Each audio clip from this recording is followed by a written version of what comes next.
Ya, ¿pueden ver la diapositiva que se está compartiendo? Sí, doctor, sí se ve. Ya, entonces, bueno, vamos a comenzar. A ver, a ver, a ver. Ya. El tema que nos trae hoy día a reunión es cólera y enfermedad diarreica aguda. Pues vamos a ver el tema. De repente vamos a empezar con un caso clínico, ¿no? Para, para ubicarnos un tanto y hacer una mezcla con la teoría. Este es un caso clínico donde se ve un varón de 18 años, acude a la emergencia de un hospital. Este paciente es llevado por los familiares, como se describe ahí, porque el paciente 6 horas antes y de forma brusca presenta dolor abdominal intenso, tipo cólico, diarreas acuosas abundantes, vómitos incoercibles, seguido de calambres en miembros inferiores. Y por ahí se describe en la historia clínica que antes de este episodio el paciente había consumido directamente agua de la acequia, de un riachuelo, que habitualmente empleaban en el caserío donde habitaba. Estamos hablando esto de la época de 1992, por ahí, ya casi como 33 años ya en promedio, como 35 años. Ictoscópicamente, en ese establecimiento había un paciente en mal estado general, pupilas mióticas, lúcido, orientado, con una presión arterial en 60/40, pulso en 120, una diarrea copiosa detallada como agua de arroz, sin sangre, vómitos sin sangre, vómitos inicialmente alimentario y posteriormente solo acuoso. En los exámenes auxiliares se encontraban hemoconcentración con una leucocitosis marcada, 22.000 y un hematocrito elevado. Inicialmente enfocaron a este paciente como una suerte de una intoxicación por órgano fosforado, porque ojo que estaba con las pupilas mióticas, había dolor muscular generalizado, pero posteriormente comenzaron a llegar casos con características similares, por lo cual llegaron a diagnosticar cólera por las características epidémicas de esta enfermedad que se estaba presentando en aquella oportunidad. El cólera, entonces, jóvenes, se va a presentar de esa forma, ¿no? Dolor abdominal, pero sobre todo diarreas. Lo más característico del cólera son esas diarreas en agua de arroz. Tener presente eso. Recordar, como muchas veces se les dice en la práctica, que lo que se ve son enfermos y no enfermedades. O sea, en el sentido de que por ahí se podría ver algunas variantes, algunas variables de cómo se va a presentar la enfermedad, pero generalmente las enfermedades comparten, digamos, un 80, un 70% de la forma como se describe en la literatura. De ahí que es importante estudiar la teoría para poder hacer un engranaje entre lo que ustedes tienen en la teoría y lo que tienen en la práctica. Es necesario conocer la parte de microbiología. El cólera es generado por el Vibrio cholerae, una bacteria gram negativa móvil. De estas tiene más de 200 serogrupos, de los cuales nosotros debemos de eh, ponerle atención al serogrupo O1 y el O139. Y también tenemos que tener en cuenta el serotipo Ogawa o Inawa y el biotipo TOR o clásico. Y también algo que de repente, algo que se les va a ir repitiendo es que el vibrio cólera vive en ambientes marinos y en agua dulce. Y esta capacidad de vivir en estos ambientes es lo que hace que se pueda contaminar, se pueda transmitir esta enfermedad, sobre todo en zonas donde no se tiene agua potable.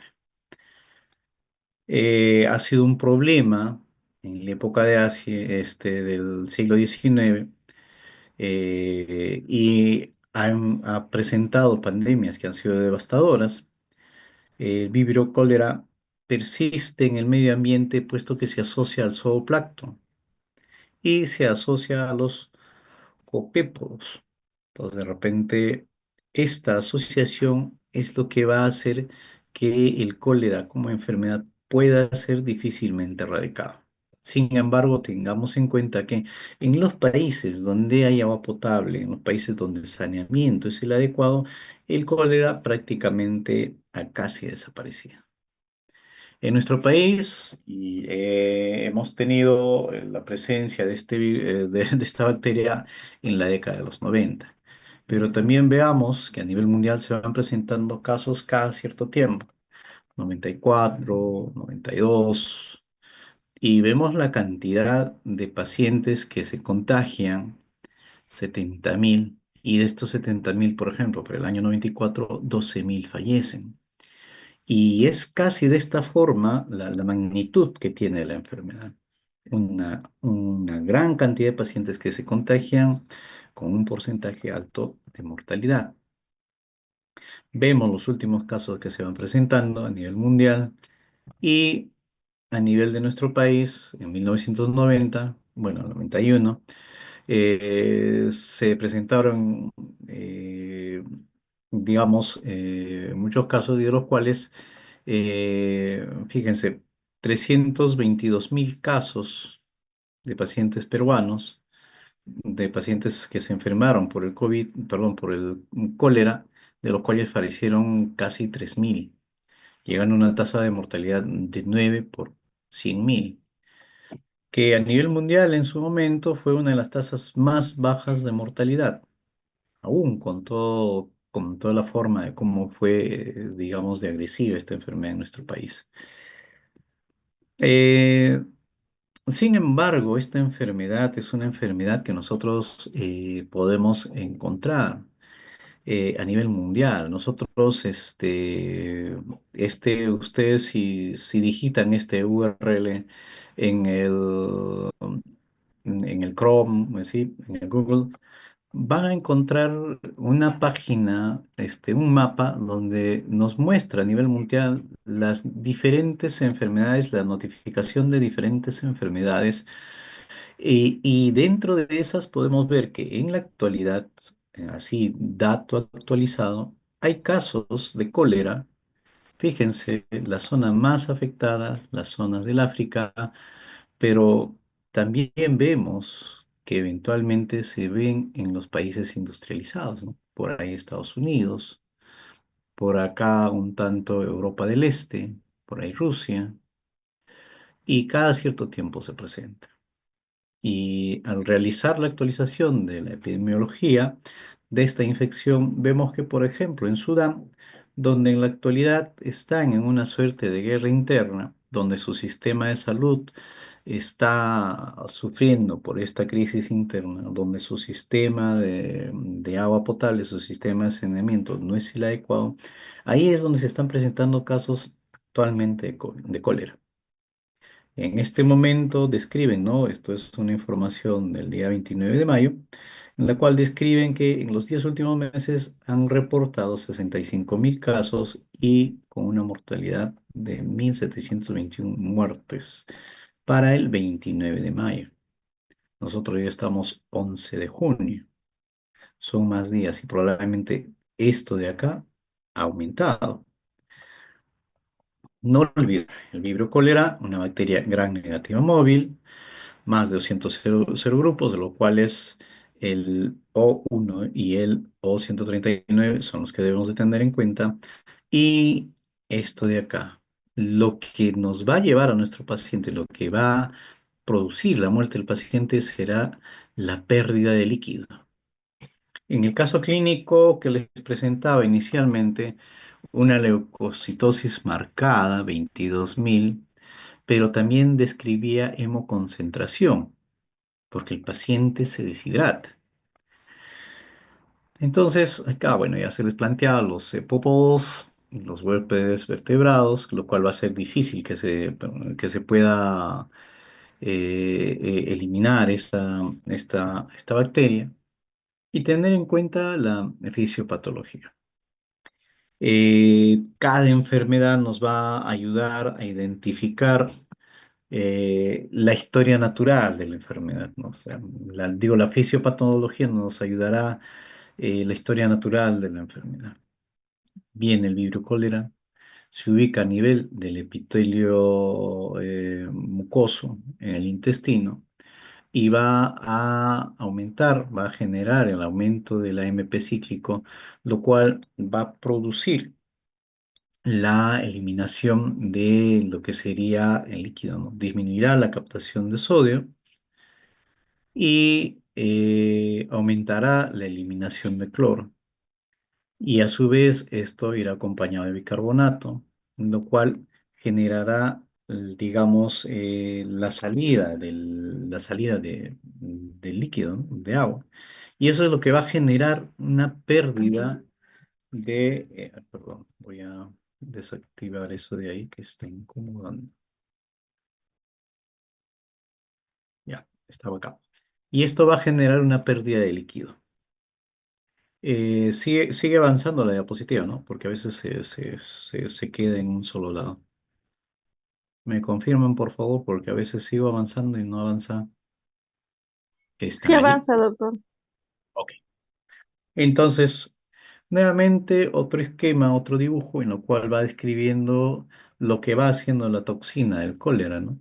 La eliminación de cloruro, la eliminación de bicarbonato, el aumento del AMP cíclico, es que es lo que va a generar la pérdida de líquido. Y esto se va a describir clínicamente en las deposiciones líquidas y estas deposiciones en agua de arroz. Fíjense la gravedad del cuadro clínico en el cual el cólera puede evacuar hasta 20 litros de deposiciones en agua de arroz, o sea, 20 litros de deposiciones. Fíjense la cantidad de líquido que se debe reponer. Entonces, cuando uno conversa con los colegas que en su momento enfrentaron el cólera, identifican que eh, es una enfermedad en la cual lo importante es hidratar al paciente. Si no hay forma de cómo hidratar al paciente, este paciente va a fallecer, no necesariamente por la infección, sino por la deshidratación. Entonces, el mensaje que ustedes deben de recordar en cólera es la hidratación, es muy importante. Eso no significa que no le vamos a dar el antibiótico, pero lo que debemos de garantizar acá sí o sí es la hidratación. Va a acompañar el antibiótico, pero la hidratación es muy importante. ¿Ya? Veamos, tanto así es esta enfermedad que las camas hospitalarias para poder enfrentar el cólera tienen un orificio a la altura de las posaderas. En el esquema ustedes pueden ver que el paciente está recostado y ahí es donde va a eliminar la diarrea. Entonces, ¿qué es lo que pasa en lugares donde no cuenta con agua potable, con desagüe? El ser humano va a eliminar estas deposiciones. Por acá, fíjense que elimina con 10 a la 9 bacterias por mililitro. O sea, el paciente va eliminando una gran cantidad de vibrio cólera en las deposiciones. Si entras en contacto con eso, no te lavas la mano, ingieres esta bacteria y se va a generar nuevamente la enfermedad, ¿no? Se va a generar la enfermedad en el paciente, lo cual va a haber pérdida de líquido y vamos a tener ese problema de deshidratación.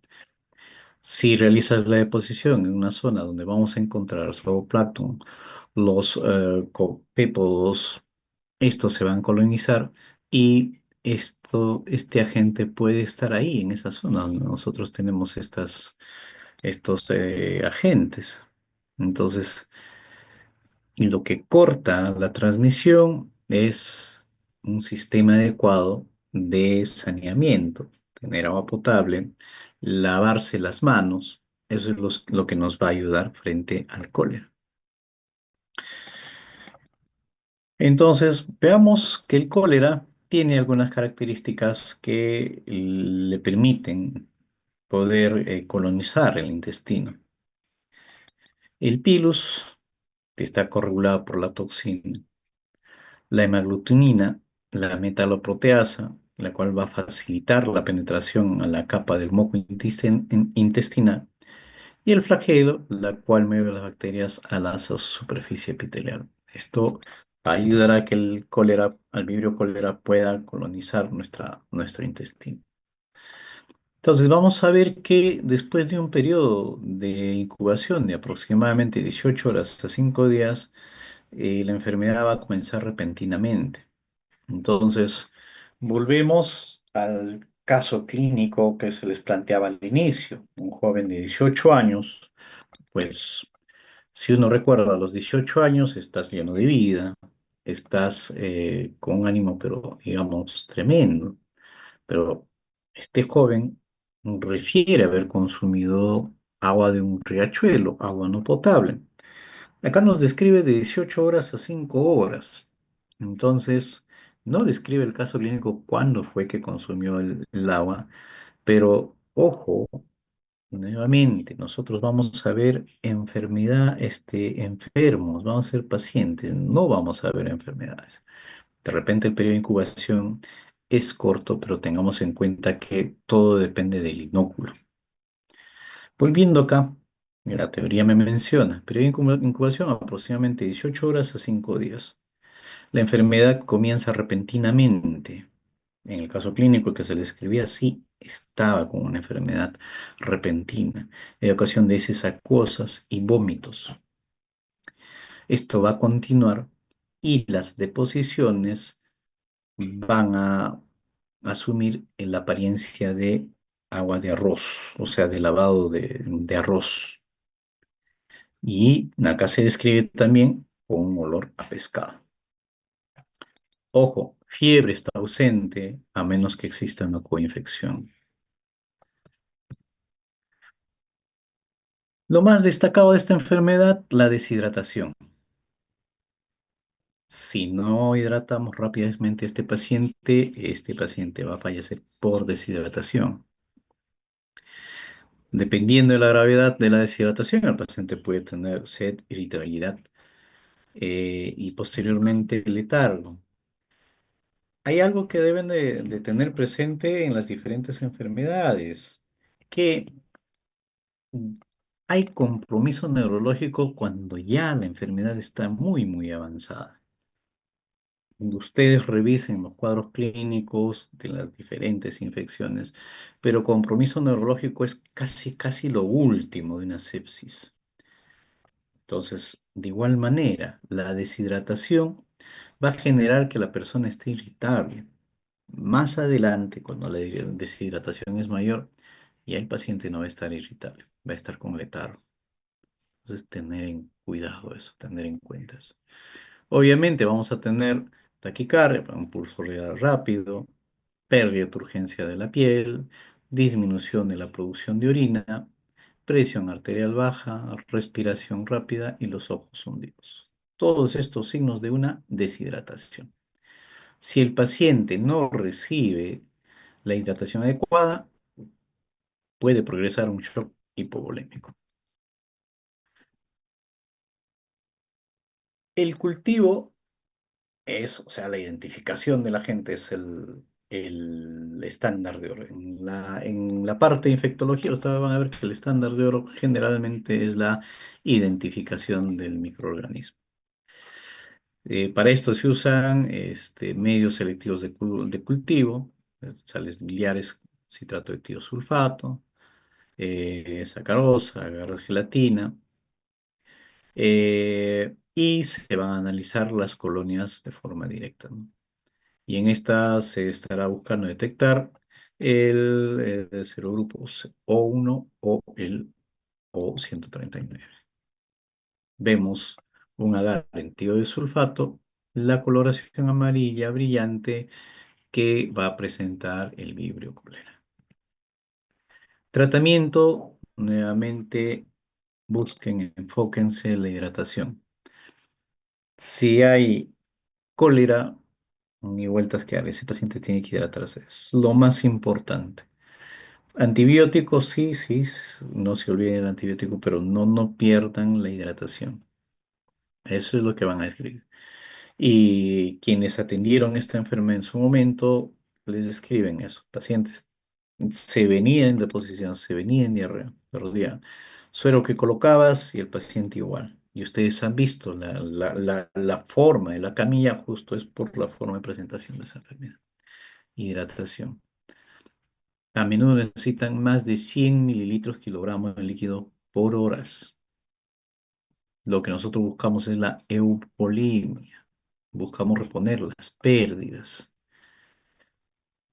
Si estamos en un lugar donde no tenemos vía endovenosa, se plantea inclusive introducir una sonda nasogástrica u orogástrica para aportar una gran cantidad de líquido por vía oral. Buscamos siempre cantidades equimolares de glucosa, sodio, para poder controlar esta situación. Vemos entonces, digamos, la presentación clínica frente a una deshidratación. Si no hay deshidratación, no va a haber mayor compromiso, pero si hay alguna hidratación, el paciente inicialmente presentará irritabilidad. Pero ya cuando esto es severo, hay letargia. Y fíjense cuánto estamos perdiendo, más del 10% del volumen, más del 10%. Se pierden 20 litros, se pueden perder. Definitivamente esto es muy peligroso.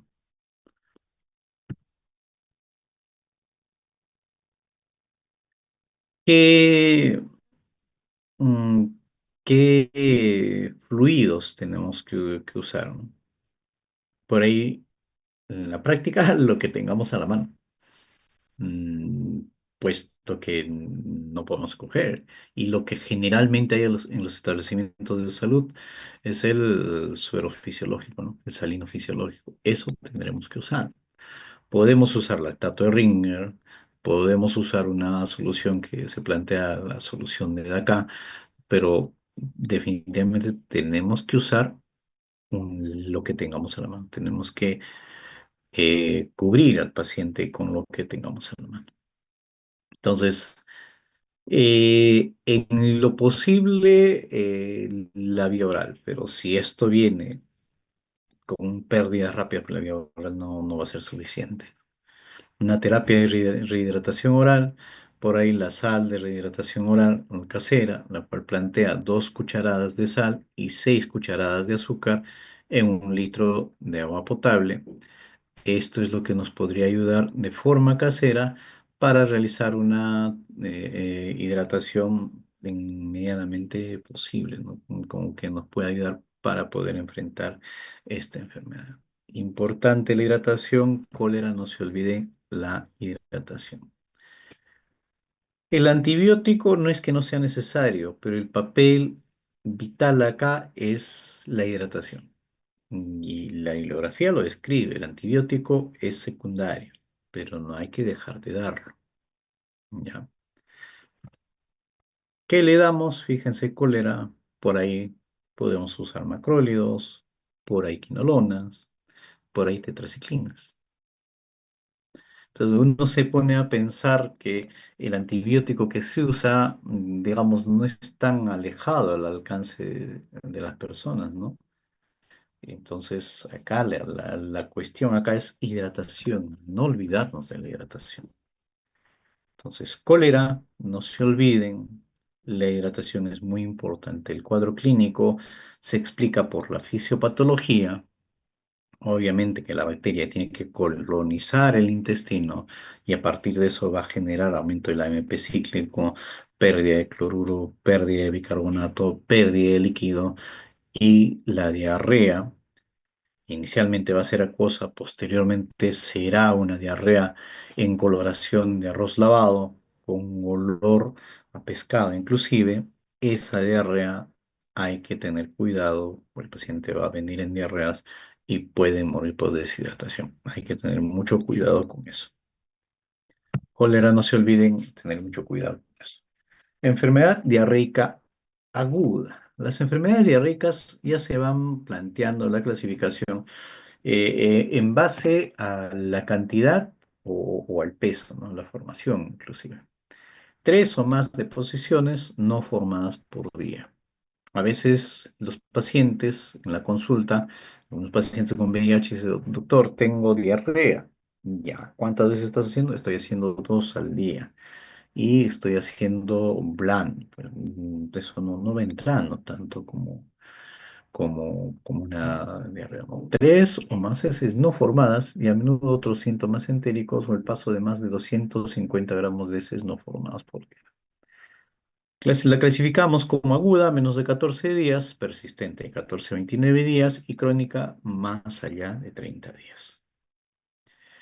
Y en ocasiones, como parte de la diarrea, podemos identificar una gastroenteritis, que esto generalmente se debe a una infección viral donde vamos a ver que vamos a iniciar de repente con un cuadro inicial los vómitos y posteriormente vamos a tener episodios de diarrea. Ahora, se plantea la diarrea acuosa aguda, donde vamos a tener heces en gran volumen, un proceso de tipo secretor. Esto, la literatura va mostrando, por ejemplo, el texto que les estoy trayendo plantea una diarrea acuosa aguda en los climas templados en comparación con las áreas tropicales. Y si uno analiza el mapa mundial, el mapa mundi, las zonas tropicales son los países en vías de desarrollo y los climas templados son los países ya desarrollados. Entonces, de alguna forma te va describiendo lo que va presentando, pero tiene mucho que ver con los sistemas de saneamiento que tienen los diferentes países. En los trópicos, fíjense, más allá del trópico, áreas con malas condiciones sanitarias.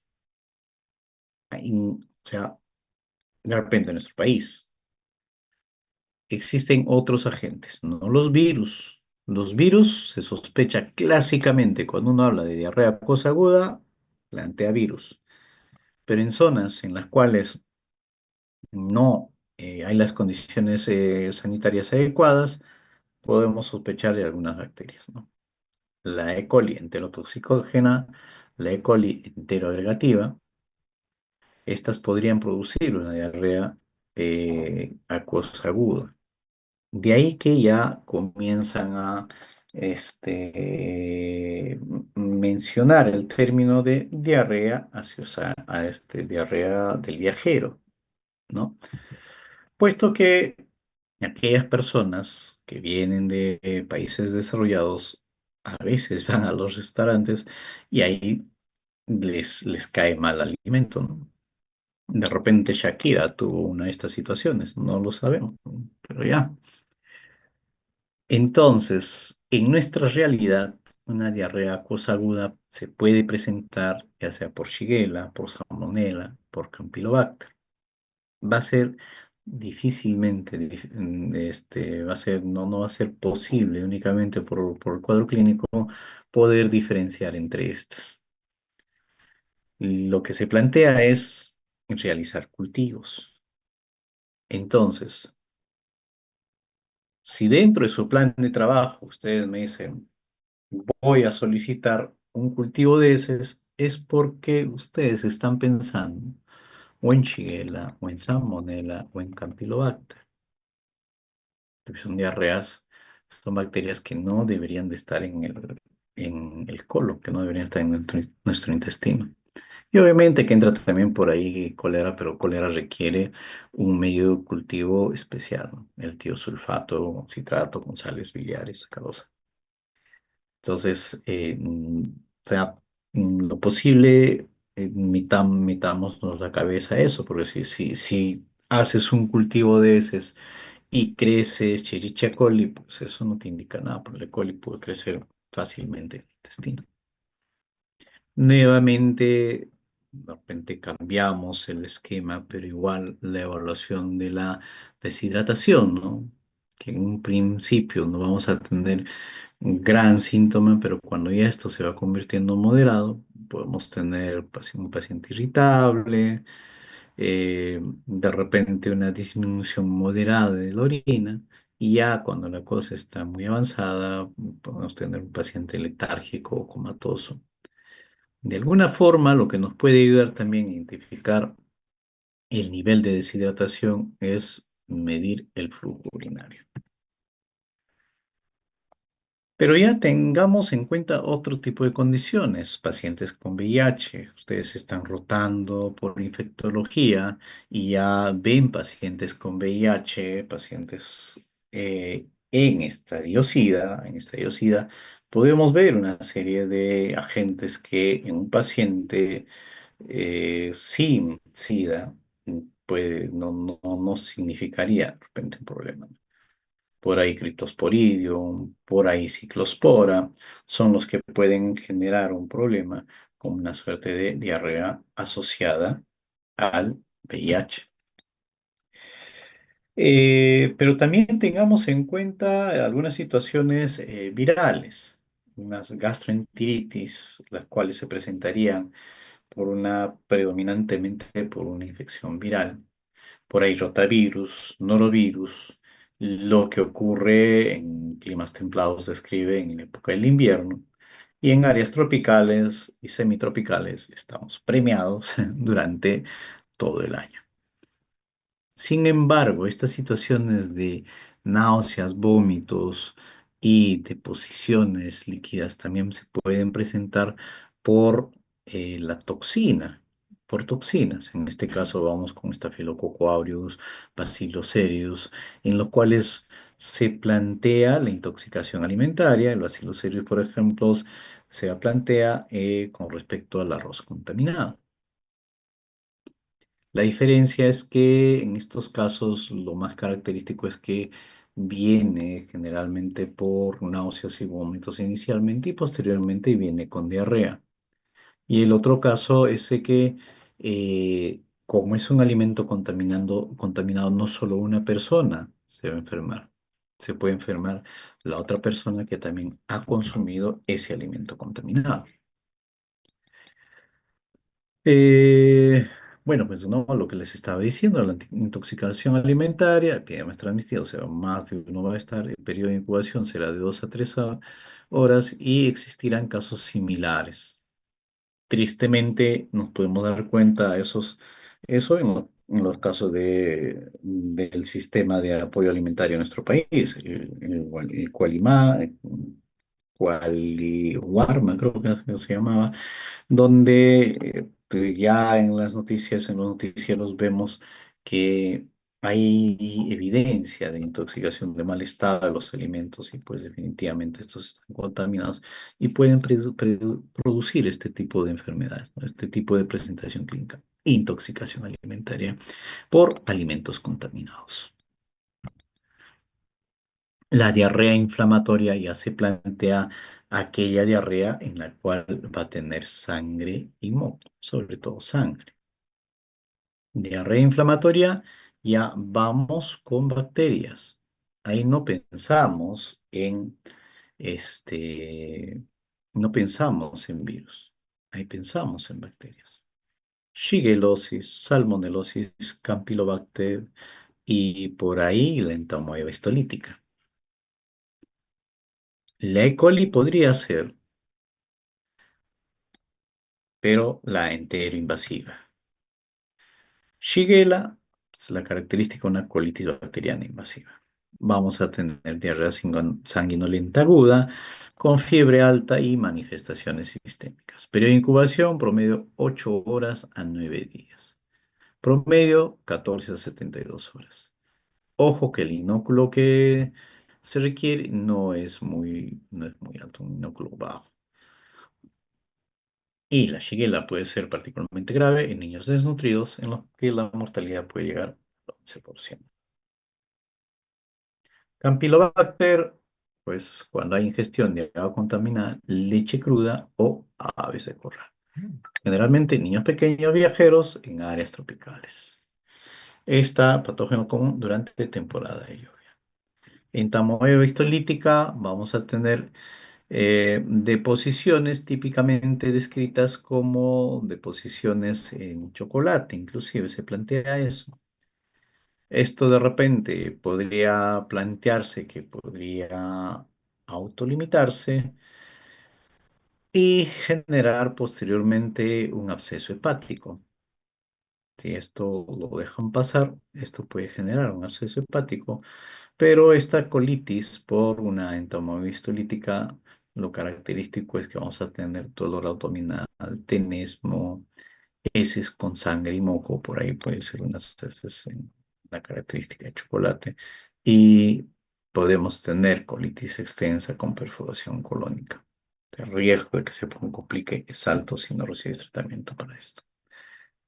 ¿Cómo es que vamos a diagnosticar? ¿Cómo es que tenemos que identificar una visualización directa de los trofosóitos en lo que sería un examen microbiológico, ¿no? Tratamiento de elección, metronidazol. Pero vamos a ver acá, Balantidium coli, un protozoo asociado al cerdo. Nuevamente, zonas tropicales. Este protozoo va a invadir el hilo terminal, va a invadir el colon, puede generar una suerte de síndrome disentérico, una apendicitis, diagnóstico mediante lo que sería el examen de preparación de azúcares. La tetraciclina, tratamiento de elección, el metronidazol también es activo contra este protozoo. Eh, Se produce la diarrea inflamatoria por bacterias. Entonces, ¿qué es lo que necesito? Cultivo de esas. Entonces, si tú en tu plan de trabajo estás planteando, debo realizar cultivo, estás sospechando en ya sea tifoidea, Campylobacter, Shigella, estás sospechando en estas. Por ahí si sospechas en cólera, por eso esto un poco va más como una diarrea secretora. Eh, y es ahí hacia donde vas. La amibiasis ya tienes que ir también ver la zona epidémica. Ahora, am, eh, estos agentes son los que, digamos, no deberíamos encontrar, ¿no? Salmonella, Poriovibrio cólera, Clostridium perfringens, Staphylococcus aureus. Estos son los que nos pueden generar problemas a nivel del intestino delgado, a nivel del colon. Nuevamente, por acá podemos ver que se van presentando una serie de agentes los cuales van a producir enfermedad. Citomegalovirus a nivel de los virus no es un agente que habitualmente va a producir enfermedad.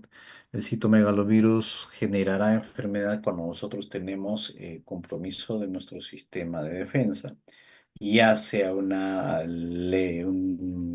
leucemia, una neutropenia, o ya sea un VIH, pero en estadio SIDA, donde nuestro CD4 es menos de 100 o menos de 50, ahí es donde el citomegalovirus se convertiría en un problema para nuestra, nuestra salud. Entonces, algunas características que, digamos, van a presentar algunas bacterias, por ejemplo, vómito en Staphylococcus aureus, en estas toxinas, será lo más frecuente. Por aquí el Bacillus cereus, por ahí el Norwalk, el virus, también podría presentar eso. Y posteriormente vamos a ver que estas de acá pueden presentarse ya sea en la preparación de los alimentos, contaminación, arroz, en fin. Agentes que van a producir diarrea acuosa, norovirus, la cabeza, por ahí Clostridium difficile, Clostridium perfringens, Escherichia coli, otros enterovirus, Giardia, Cryptosporidium, son que pueden producir este tipo de diarreas. La diarrea inflamatoria, pues, no hay vuelta atrás. Ahí vamos a ver a las bacterias. Salmonella, Campylobacter, Shigella, coli enterohemorrágica, Yersinia, Vibrio parahemolíticos y entamoeba histolítica. Eh, Complicaciones, felizmente no son frecuentes, pero se pueden presentar. Por ahí el síndrome urémico hemolítico con Shigella. Podría presentarse también el Salmonella typhi, Campylobacter jejuni, por ahí Yersinia pseudotuberculosis, artritis no séptica, pero estos están asociados a un tipo de HLA. Por ahí se podría presentar ya sea con Salmonella, Shigella, Yersinia enterocolítica, eh, em, y estos son los que pueden producir digamos, en estos casos se pueden producir una artritis no séptica, un síndrome de Reiter, ¿no? En este caso tendríamos una inflamación, una iritis, una conjuntivitis que se pueden presentar hasta el 90% de los pacientes con artritis después de una shigellosis que haya recibido, digamos, tratamiento, ¿no? Eh, no olvidar que Campylobacter jejuni se asocia clásicamente con Guillain-Barré. Por ahí también se puede presentar alguna sinovitis purulenta, pero ya menos frecuente, o sea, una entidad relativamente rara, de 0,2 a 2,5%.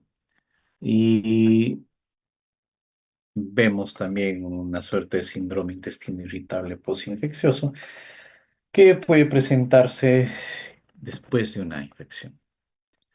¿Cómo diagnosticamos? Cultivo. ¿Qué les damos? Vemos shigellosis, ciprofloxacino. En fiebre, una salmonelosis no tifoideica, nosotros vamos a ver que estos pacientes podrían recibir por ahí sus quinolonas o ceftriaxona, ¿no? Y así vamos viendo que los diferentes agentes van presentando una serie de medicamentos que podrían recibir. Y así, diagnóstico cólera, cultivo, por el Clostridium difficile, tenemos que buscar la toxina del Clostridium, la diarrea este, Enterobacteria, por ahí no habría cultivo, pero estaríamos eh, viendo, ¿no? El tratamiento con rifamixina, ciprofloxacino, y así vamos viendo cómo es que se puede llegar al diagnóstico de estas enfermedades. ¿Tendrán alguna pregunta, alguna duda? ¿Dudas, preguntas, jóvenes?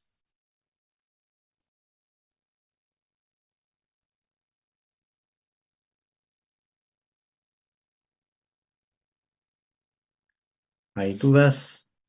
¿Hay preguntas? ¿Están allí? Todo claro, doctor. Ok, no se olviden, no se olviden que en cólera la máxima representación es la diarrea, diarrea en lavado de agua de arroz, ¿no? O sea, hay que tener mucho cuidado con eso, no nos olvidemos porque eso eventualmente es lo que va a ayudarnos a poder identificar la enfermedad, ¿ya? Entonces, vamos a ver un rato.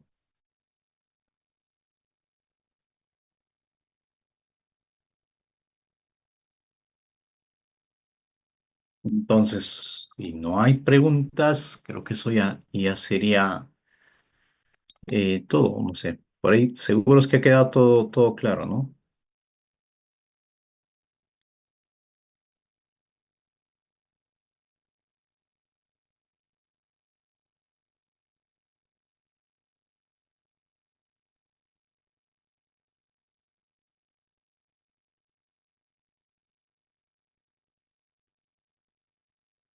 Ya, jóvenes. Si no hay preguntas, creo que Eso sería todo, ¿no?